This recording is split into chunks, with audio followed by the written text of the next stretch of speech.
This is the Dallas Morning News. It's Tuesday, May 13th. Sunny and hot today with a high of 97, clear and warm tonight with a low of 74.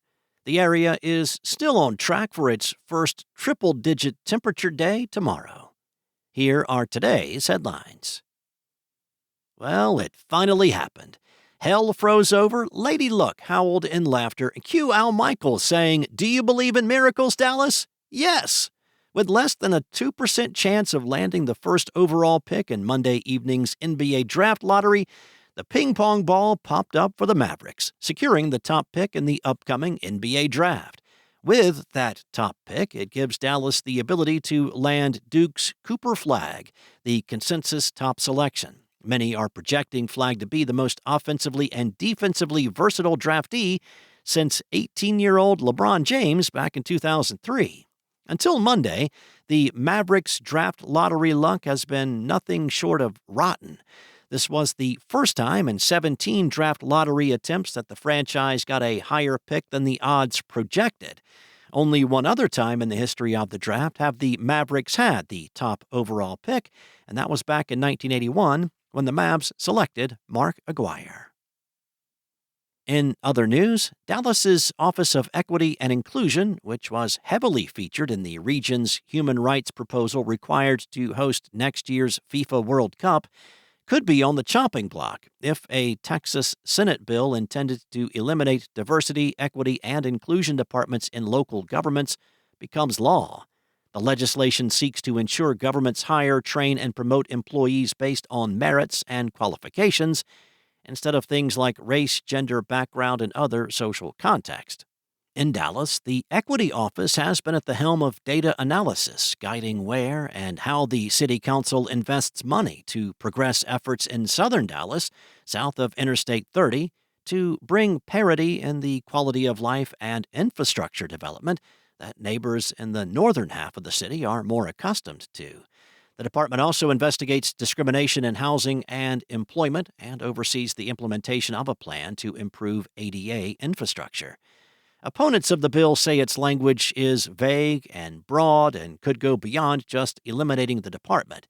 They worry that the bill's language will reverse the progress local governments have made in addressing disinvestment and neglect in underserved and underrepresented communities, which have been exacerbated by local redlining policies.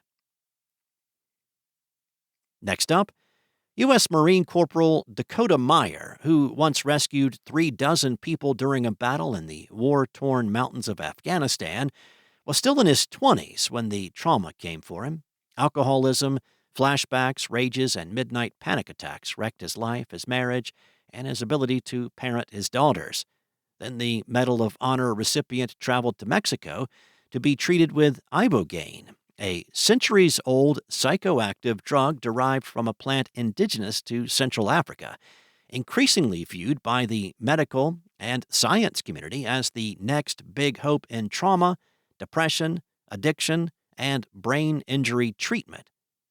Meyer underwent one treatment session in 2019, and his life changed almost overnight, saying in a recent committee hearing that he has not had an anxiety attack since. It saved his life, and it gave his daughters their dad back.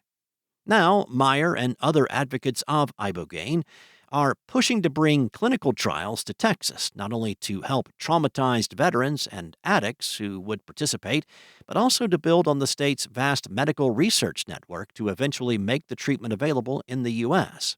On Monday, the Texas House overwhelmingly endorsed the idea, with the 141-2 passage of a bill that would fund a grant program for research and medical trials of the treatment.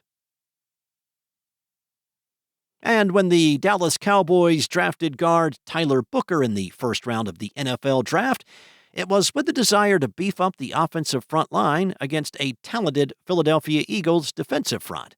Booker, the projected starting guard, will get an early look at the Eagles as the NFL announced Monday morning that the Cowboys will open the upcoming NFL season against the defending Super Bowl champions.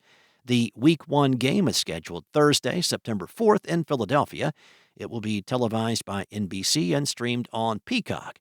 The NFL began rolling out select details of the NFL schedule Monday morning. The full schedules will be released Wednesday night. Thanks for listening. For more on today's stories and the latest breaking news, visit dallasnews.com.